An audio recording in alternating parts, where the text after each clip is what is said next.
your biggest comedic inspirations? I take a lot of inspiration at different times from different people. You know, my favorite thing to I thought you were going to say me. My favorite thing to remember before I go on stage, because I forget, is I think I'm at my funniest as a stand-up on stage when I go on stage in a silly mood.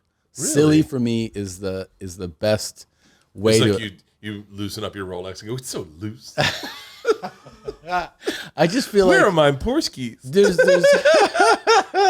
I just feel like silly is fun, like playful. Yeah. And like it's the best way for me to go on stage, and I forget, and the person that reminds me of that is actually Eddie Murphy, because Eddie Murphy, when he was like 21 doing stand-up, there was a silliness with which he went on stage, and so I try to remind myself of that. Like I'll just look at a photo of him, just like I'm saying, he was so masterful, but there's like that silliness is what I aspire to be like. Yeah.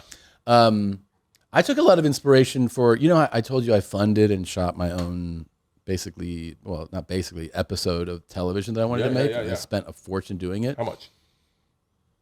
Give me a price point on just low hands, like taps. What I spent on it? Yeah. Dude, I spent $1 million on it. I can't wait to see this. It looks like more. First of all, I know what 40 grand looks like when you spend it, because that was your dance video. Yeah. And that thing looked like $1 million. Yeah. This is going to be legit.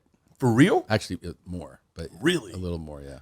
Fuck yes. See, that's where my head's at. But that inspiration I got, no joke, for sure, of doing that was from Louis.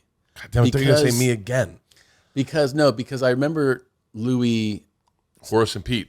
Well, it's that. I talked to him a while ago. This is where I got the idea to actually. And who introduced you to Louis? Keep going. You introduced me to Louis. Thank you. Fucking finally. This whole thing, I'm just trying to get Bert written down. Okay, keep going with Louis thing.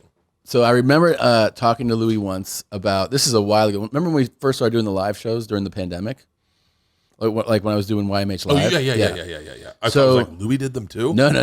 So he was in the middle of getting canceled during this. He and I talked during that period after we'd done a couple, and he goes, you know what you should do? Because I was like, these have become very popular, and they're very successful, and they're bringing in all this revenue.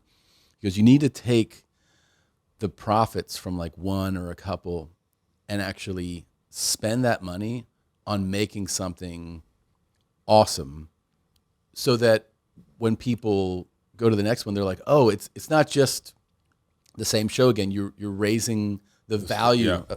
So we started to do that within the live shows. Like every time we would do another live show, we would spend more money on like the original content, like this sketch. It's like this last one spent like several $100,000 making it. Okay, but then I'm already writing down notes for our live show about what we should do.